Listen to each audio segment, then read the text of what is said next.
시편 28편, 29편, 전도서 5장, 디모데후서 1장 말씀입니다.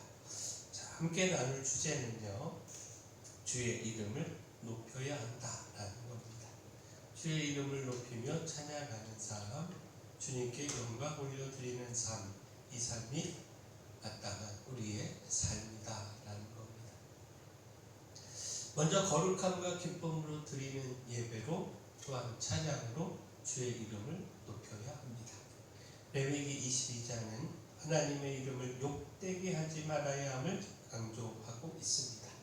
따라서 제사장과 그 가족 등 성물, 곧 하나님께 드려진 제물을 먹을 수 있는 사람과 그 전제 조건에 대하여 규정을 하고 있습니다.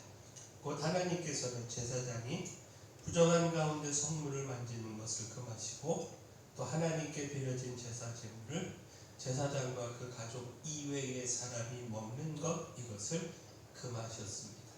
또한 하나님께 드리는 제사 제물을 결코 흠이 있는 것으로 드리지 말아야 함을 명령하셨습니다. 이처럼 하나님은 그 계명을 지키고 행함으로 하나님의 거룩한 이름을 욕되게 하지 말 것을 명령하셨습니다. 레위기 22장 31절에서 33절 말씀 보면, 너희는 내 계명을 지키며 행하라. 나는 여호와이니라. 너희는 내 성호를 속되게 하지 말라. 나는 이스라엘 자손 중에서 거룩하게 함을 받을 것이니라. 나는 너희를 거룩하게 하는 여호와요 너희의 하나님이 되려고 너희를 애굽 땅에서 인도하여 낸 자니 나는 여호와이니라. 자, 결국 이 말씀을 통해서 우리가 하나님께 드리는 예배를 생각해야 하는데, 성결하지 못한 삶으로 하나님을 예배하는 것, 마음이 담기지 않은 형식적 예물로 하나님을 예배하는 것, 이것이 하나님의 거룩한 이름을 욕되게 하는 것이 됩니다. 따라서 예배 가운데 우리 자신을 돌아보고 회개하고 마음을 다한 온전한 예물로 하나님을 예배해야 합니다. 거룩함으로 드리는 예배를 통해 주의 거룩한 이름을 높여야 한다라는 겁니다. 또한 시편 28편은요, 다윗의 기도와 찬양으로 다윗은 죽음의 위기 속에서 하나님의 구원을 구했고, 또한 그 기도에 응답하여 구원하신 하나님을 찬양했습니다. 시편 28편 6절 7절 말씀 보면, 여호와를 찬송하며 내 간구하는 소리를 들으시미로다. 여호와는 나의 힘과 나의 방패이시니 내 마음이 그를 의지하여 도움을 얻었도다. 그러므로 내 마음이 크게 기뻐하며 내 노래로 그를 찬송하리로다. 시편 29편은요, 하나님의 영광과 능력에 대한 다윗의 찬양입니다. 무엇보다 그 능력으로 그 백성에게 힘과 평강 주심을 찬양했습니다. 시편 29편 11절 말씀 보면, 여호와께서 자기 백성에게 힘을 주시며 여호와께서 자기 백성에게 평강의 복을 주시리로다. 자, 결국 무엇입니까? 다윗의 찬양을 통해서 하나님의 도우심과 구원, 그리고 복을 주심에 마땅히 찬양해야 함을 깨닫게 되지 않습니까? 곧 하나님의 도우심과 은혜의 역사를 경험함에도 불구하고 마땅히 하나님을 찬양하지 않는다면 그것이 결국 주의 거룩한 이름을 욕되게 하는 것 아니겠습니까? 따라서 온전히 하나님의 은혜에 마땅한 찬양을 올려드려야 합니다. 은혜와 축복을 깨달음으로 주의 이름을 높여야 합니다. 그 주신 은혜, 그 축복 결코 지나치지 말고 찾고 발견하고 깨달아 마땅히 감사해야 하고, 이를 통하여 주님의 이름을 높여야 합니다. 자, 전도서 5장은요, 삼가지 않는 태도, 예배 태도와 서원하고 같지 아니하는 것에 대한 경고의 말씀을 전하고 있습니다.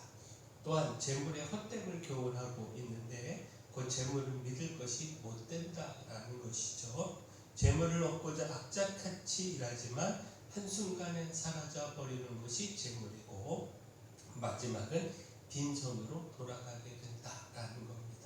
따라서 전도자는 하나님의 은혜와 축복이 중요함을 교훈하고 있는데, 그 전도서 5장 18절 19절 말씀 보면, 사람이 하나님께서 그에게 주신 바 그 일평생에 먹고 마시며 해 아래에서 하는 모든 수고 중에서 낙을 보는 것이 선하고 아름다움을 내가 보았나니 그것이 그의 몫이로다. 또한 어떤 사람에게든지 하나님이 재물과 부요를 그에게 주사 능히 누리게 하시며 제 몫을 받아 수고함으로 즐거워하게 하신 것은 하나님의 선물이라. 자, 우리 한평생 인생이 짧고 덧없는 것이지만 세상에서 애쓰고 수고하여 얻은 것으로 먹고 마시고 즐거워하는 것이 선하고 아름다운 일이다 라는 겁니다. 이것이 사람이 받은 몫으로 하나님께서 주셨다라는 겁니다. 또한 어떤 사람에게든지 재물과 부요를 주셔서 누리게 하시고 정해진 몫을 받아 수고함으로 즐거워하게 하는데 이 모든 것이 하나님께서 주신 선물이라는 겁니다. 자, 결국 무엇입니까? 이 은혜와 행복을 깨달아 하나님의 이름을 높이며 감사해야 하지 않겠습니까? 모든 것이 하나님께서 주신 것이며 또한 그것이 참 행복인데 깨닫지 못하면 불평만 하고 하나님의 거룩한 이름을 온전히 높이지 못합니다. 따라서 하나님의 은혜와 축복을 깨닫고 이것으로 주의 이름을 높여야 한다라는 겁니다. 마지막, 복음을 부끄러워하지 않으므로 주의 이름을 높여야 합니다. 어떤 고난 중에도 두려워하지 않으므로 또 부끄러워하지 않고 복음에 충성함으로 주의 이름을 높여야 한다라는 겁니다. 디모데후서 1장은요 복음에 충성해야 함을 전하는 말씀입니다. 곧 바울은요 디모데를 향해 두려워하지 말고 오직 하나님의 능력을 따라 복음과 함께 고난을 받으라 권면했습니다. 디모데후서 1장 7절 8절 말씀 보면 하나님이 우리에게 주신 것은 두려워하는 마음이 아니요 오직 능력과 사랑과 절제하는 마음이니 그러므로 너는 내가 우리 주를 증언함과 또는 주를 위하여 갇힌 자 된 나를 부끄러워하지 말고 오직 하나님의 능력을 따라 복음과 함께 고난을 받으라.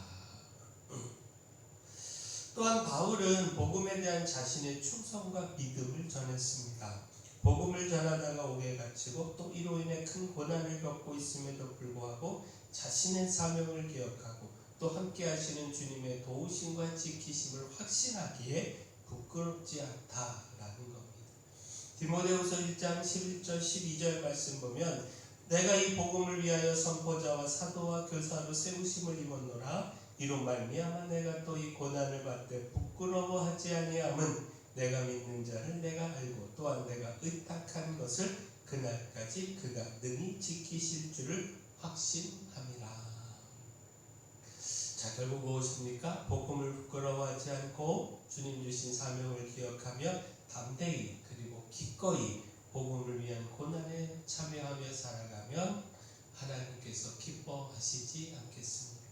이것이 주의 거룩한 이름을 높이는 삶이 되지 않겠습니까? 따라서 바울처럼 복음의 사명을 깨닫고 고난 중에도 힘을 다해 복음을 전해야 합니다. 결코 두려워하거나 부끄러워하지 말고 담대히 복음을 전하는 삶으로 주의 이름을 높여야 합니다. 거룩함과 기쁨으로 드리는 예배와 찬양으로 주의 이름을 높여야 합니다. 주신 은혜와 축복을 깨닫고 감사함으로 또한 고난 중에도 두려워하거나 부끄러워하지 않고 복음에 충성함으로 주의 이름을 높여야 합니다. 바라긴 우리가 힘써 주님의 이름을 높이는 삶 살아가기를 소원합니다. 사랑의 주 하나님, 거룩한 삶과 마음을 남은 예물로 바르게 하나님을 예배하게 하시고 이를 통해 주의 거룩한 이름을 온전히 높이기를 소망합니다. 주신 하나님의 은혜를 깨닫고 참된 삶의 행복을 깨달아 날마다 주님께 감사하며 그 이름을 높이는 삶을 살게 하여 주시고 복음을 부끄러워하지 아니하고 복음을 위한 고난의 삶을 담대히 살아가게 하여 주시옵소서. 은혜의 주 하나님, 교회 내 연약한 분들, 주님의 기적 권능이 필요한 분들 위해 기도합니다. 주님의 그 권능의 손으로 친히 안수하시고 치료하여 주시옵소서. 주의 역사를 나타내 주시옵소서. 봄철 되신 방 위에 함께하여 주시고 또 저희 교회가 이 마을에 빛이요 소금이 되게 하시옵소서. 온전히 하나님의 영광 나타내는 교회로 든든히 서게 하여 주시옵소서. 모든 것 주님께 맡기옵고 예수님 이름으로 기도합니다.